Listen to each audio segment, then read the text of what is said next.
This is the IELTS Listening Test. You will hear a number of different recordings and you will have to answer questions on what you hear. All the recordings will be played once only. The test is in 4 parts. At the end of the test, you will be given 10 minutes to transfer your answers to the answer sheet. Section 1. You will hear a man inquiring in a tourist centre about activities suitable for families. First, you have some time to look at questions 1 to 4.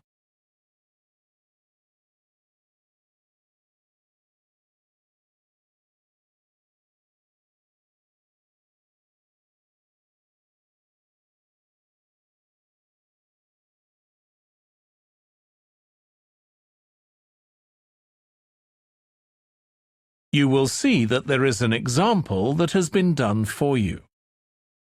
On this occasion only, the conversation relating to this will be played first.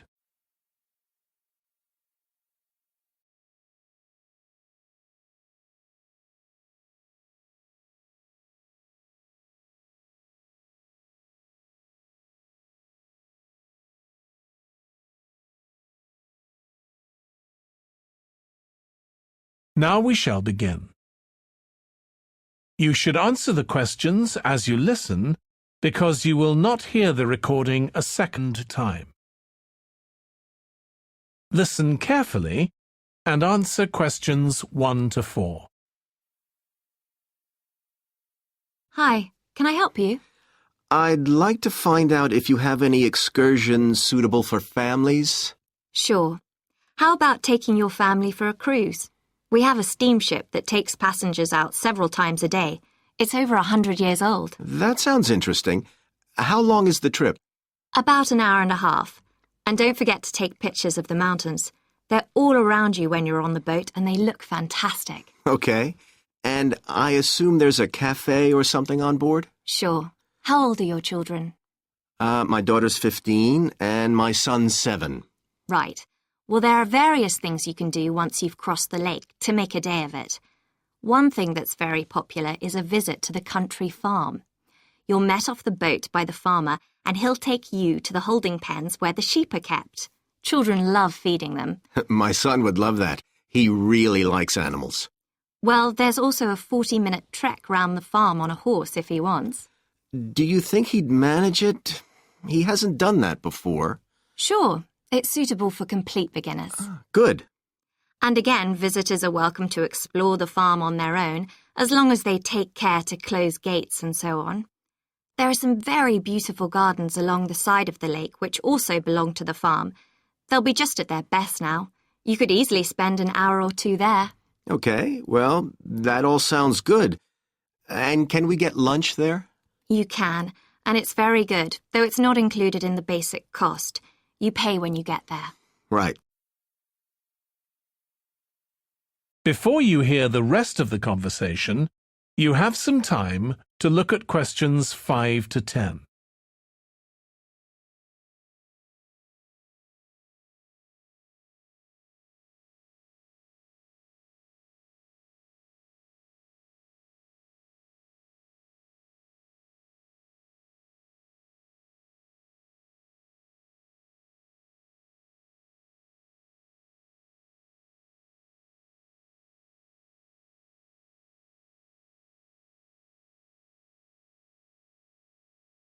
Now listen and answer questions 5 to 10. So, is there anything else to do over on that side of the lake? Well, what you can do is take a bike over on the ship and then go on a cycling trip. There's a trail there called the Back Road. You could easily spend 3 or 4 hours exploring it, and the scenery's wonderful. They'll give you a map when you get your ticket for the cruise. There's no extra charge. What's the trail like in terms of difficulty? Quite challenging in places. It wouldn't be suitable for your 7-year-old. It needs someone who's got a bit more experience. Well, my daughter loves cycling, and so do I, so maybe the 2 of us could go, and my wife and son could stay on the farm. That might work out quite well. But we don't have bikes here. Is there somewhere we could rent them? Yes, there's a place here in the city. It's called Ratcheson's. I'll just make a note of that. How do you spell it? Ratchesons.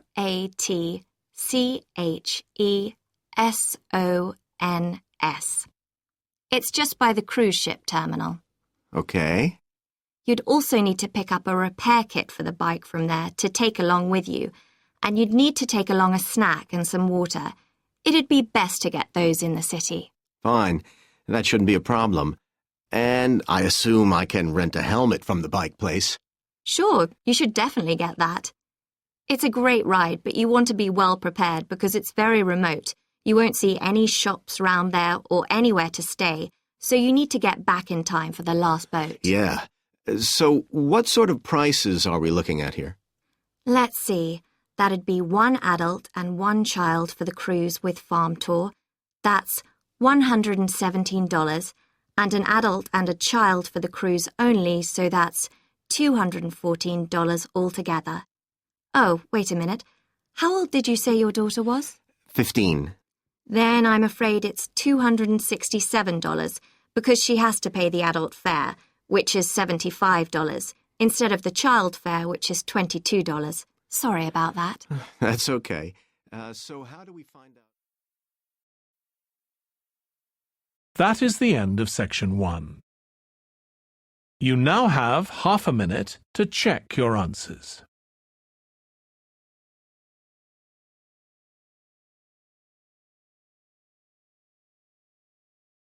Now turn to section 2.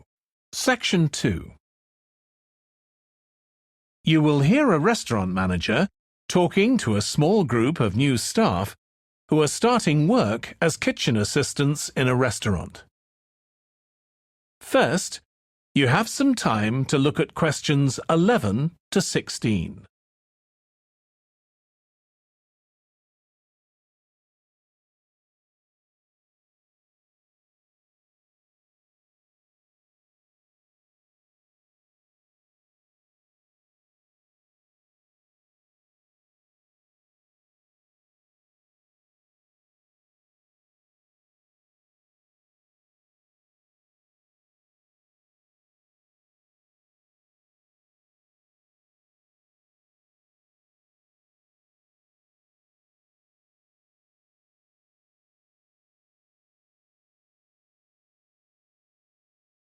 Now listen carefully and answer questions 11 to 16. Good morning, everyone. My name's Joy Parkins, and I'm the restaurant manager. And I understand that none of you have had any previous experience as kitchen assistants.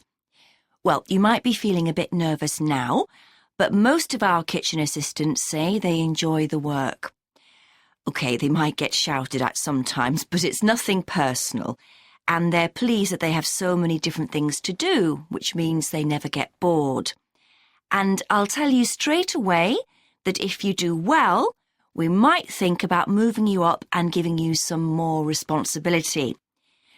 Right, well, you've all shown up on time, which is an excellent start. Now, I'm glad to see none of you have unsuitable footwear, so that's good. You need to be careful as the floors can get very wet and slippery. Those of you with long hair have got it well out of the way, but some of you'll need to remove your rings and bracelets. Just put them somewhere safer today, and remember to leave them at home tomorrow, as they can be a safety hazard. Now, it's going to be a busy day for you all today. We don't have any tables free for this evening, and only a few for lunch. Fortunately, we've got our head chef back. He was away on holiday all last week, which meant the other chefs had extra work. Now, I'll tell you a bit more about the job in a minute, but first, some general regulations. For all of you, whatever your age, there's some equipment you mustn't use until you've been properly trained, like the waste disposal system, for example, for health and safety reasons. Then I think there are 2 of you here who are under 18. That's Emma and Jake, isn't it? Right, so for you two, the meat slicer is out of bounds, and of course none of you are allowed to use the electric mixer until you've been shown how it works. Now, you may have heard that this can be a stressful job, and I have to say that can be true. You'll be working an 8-hour day for the first week, though you'll have the chance to do overtime after that as well if you want to. But however long the hours are, you'll get a break in the middle. What you will find is that you're on your feet all day long, lifting and carrying, so if you're not fit now, you soon will be. You'll find you don't have much chance to take it easy. When someone tells you to do something, you need to do it straight away. But at least we do have a very efficient air conditioning system compared with some kitchens. Before you hear the rest of the talk, you have some time to look at questions 17 to 20.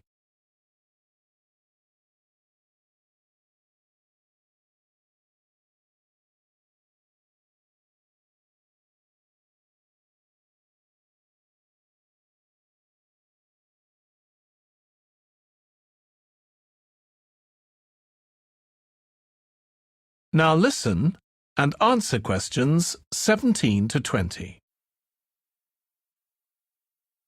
Now, let me tell you about some of the people you need to know. So, as I said, I'm Joy Parkins, and I decide who does what during the day and how long they work for. I'll be trying to get you to work with as many different people in the kitchen as possible, so that you learn while you're on the job. One person whose name you must remember is David Field. If you injure yourself at all, even if it's really minor, you must report to him, and he'll make sure the incident is recorded and you get the appropriate treatment. He's trained to give basic treatment to staff himself, or he'll send you off somewhere else if necessary. Then there's Dexter Wills. He's the person you need to see if you smash a plate or something like that. Don't just leave it and hope no one will notice. It's really important to get things noted and replaced, or there could be problems later. And finally, there's Mike Smith. He's the member of staff who takes care of all the stores of perishables. So, if you notice we're getting low in flour or sugar or something, make sure you let him know so he can put in an order. OK, now the next thing we need to cover. That is the end of section 2. You now have half a minute to check your answers.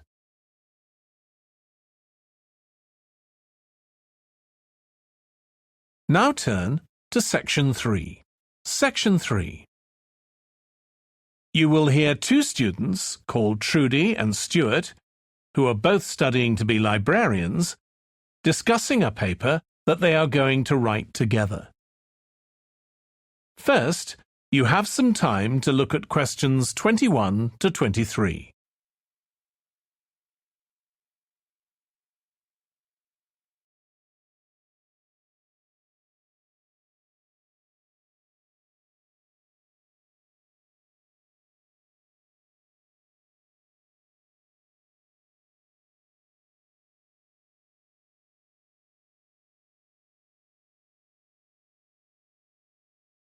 Now listen carefully and answer questions 21 to 23.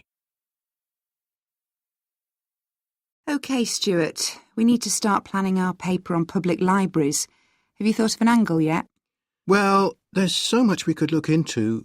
How libraries have changed over the centuries, for instance, or how different countries organise them. What do you think, Trudy? Maybe we should concentrate on this country and try and relate the changes in libraries to external developments, like the fact that far more people can read than a century ago, and that the local population may speak lots of different languages. We could include something about changes in the source of funding too. Yes, but remember we're only supposed to write a short paper, so it's probably best if we don't go into funding in any detail. Right. Well, shall we just brainstorm a few ideas to get started? OK. We obviously need to look at the impact of new technology, particularly the internet. Now that lots of books have been digitalised, people can access them from their own computers at home. And if everyone did that, libraries would be obsolete. Yes. But the digitalised books that are available online for free are mostly out of copyright, aren't they? And copyright in this country lasts for 70 years after the author dies. So you won't find the latest bestseller or up-to-date information. That's an important point. Anyway, I find it hard to concentrate when I'm reading a long text on a screen. I'd much rather read a physical book. And it takes longer to read on a screen. Oh, I prefer it. I suppose it's just a personal preference. I expect the libraries will go on evolving in the next few years. Some have already become centres where community activities take place, like local clubs meeting there. I think that'll become even more common. I'd like to think so. And that they'll still be serving their traditional function, but I'm not so sure. There are financial implications after all. What I'm afraid will happen is that books and magazines will all disappear and there'll just be rows and rows of computers. They won't look anything like the libraries we're used to. Well, we'll see. Before you hear the rest of the discussion, you have some time to look at questions 24 to 30.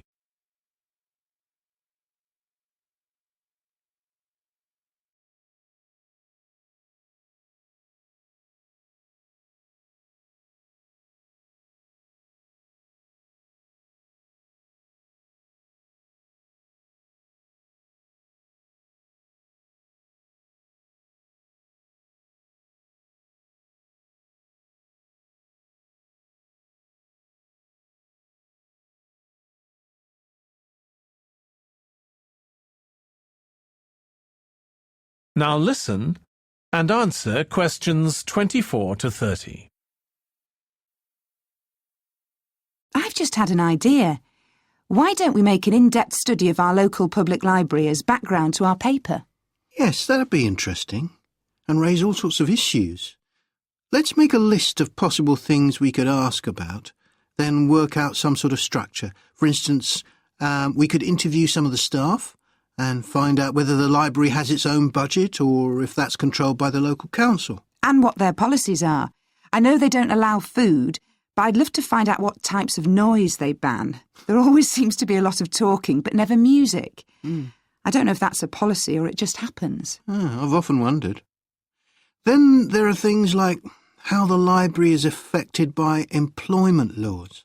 I suppose there are rules about working hours, facilities for staff and so on. Right.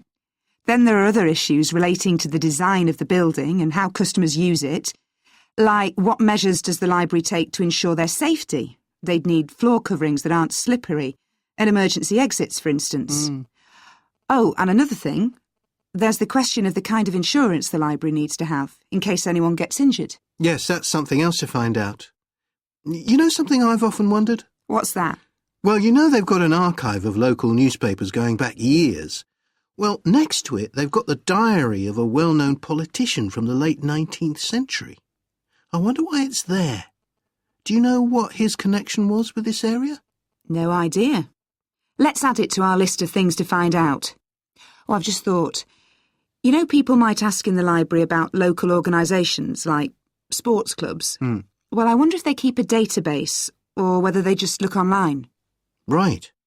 I quite fancy finding out what the differences are between a library that's open to the public and one that's part of a museum, for example. They must be very different. Then something else I'd like to know is... That is the end of section 3. You now have half a minute to check your answers.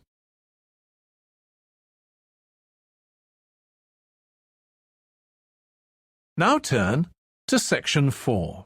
Section 4. You will hear part of a lecture for business students about business values. First, you have some time to look at questions 31 to 40.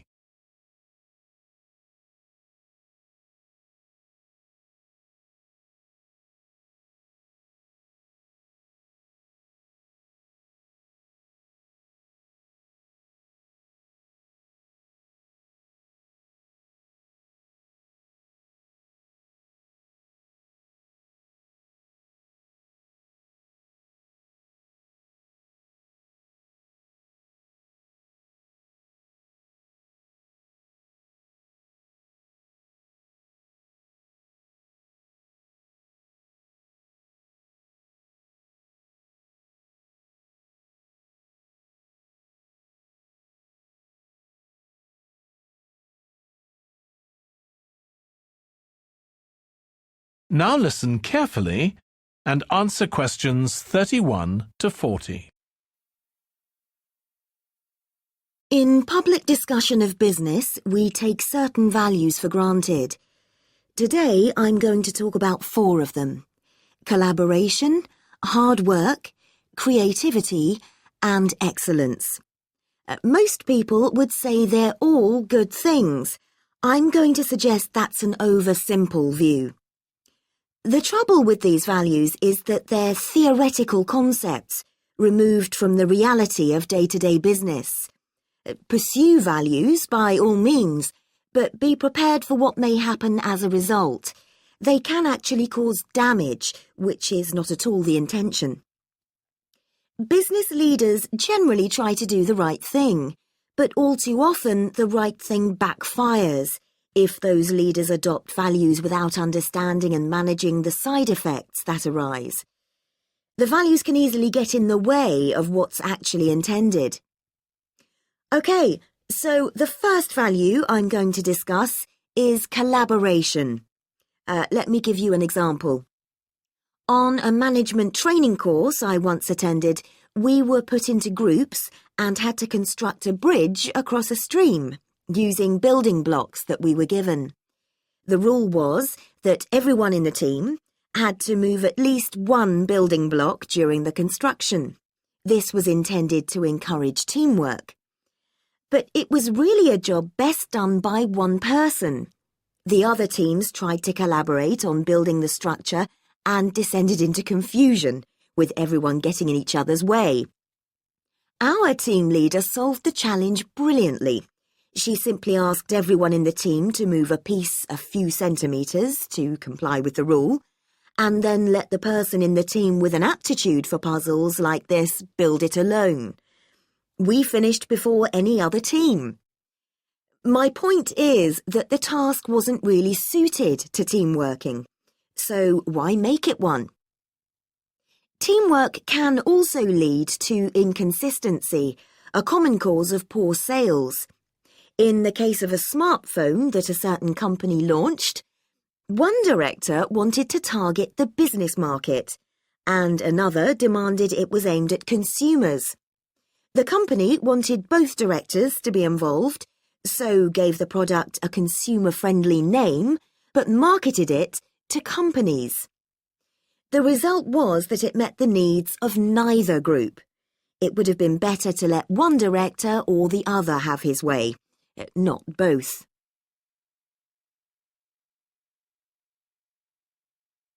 Now, industriousness, or hard work. It's easy to mock people who say they work hard.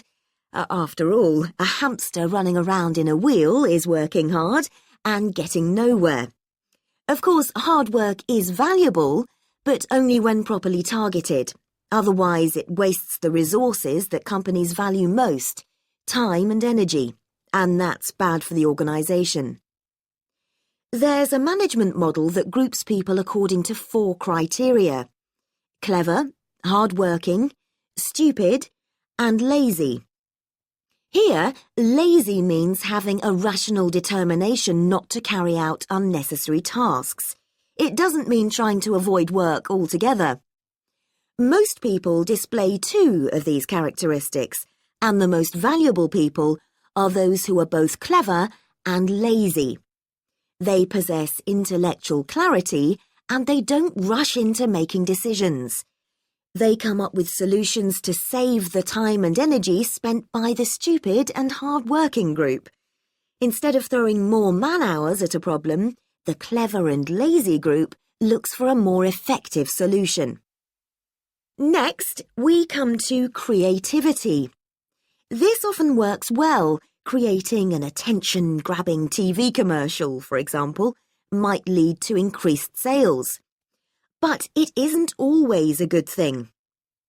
Some advertising campaigns are remembered for their creativity without having any effect on sales.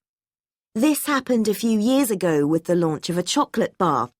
Subsequent research showed that plenty of consumers remembered the adverts, but had no idea what was being advertised. The trouble is that the creator derives pleasure from coming up with the idea and wrongly assumes the audience for the campaign will share that feeling.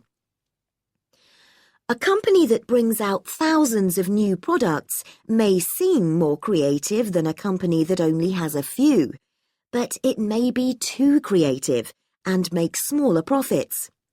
Creativity needs to be targeted to solve a problem that the company has identified. Just coming up with more and more novel products isn't necessarily a good thing. And finally, excellence. We all know companies that claim they strive for excellence, but it takes a long time to achieve excellence. In business, being first with a product is more profitable than having the best product. A major study of company performance compared pioneers, that is, companies bringing out the first version of a particular product, with followers, the companies that copied and improved on that product. The study found that the pioneers commanded an average market share of 29%, while the followers achieved less than half that, only 13%, even though their product might have been better. Insisting on excellence in everything we do is time-consuming, wastes energy, and leads to losing out on opportunities. Sometimes second-rate work is more worthwhile than excellence. Make sure it's excellent sounds like a good approach to business, but the just get started approach is likely to be more successful. That is the end of section 4. You now have half a minute to check your answers.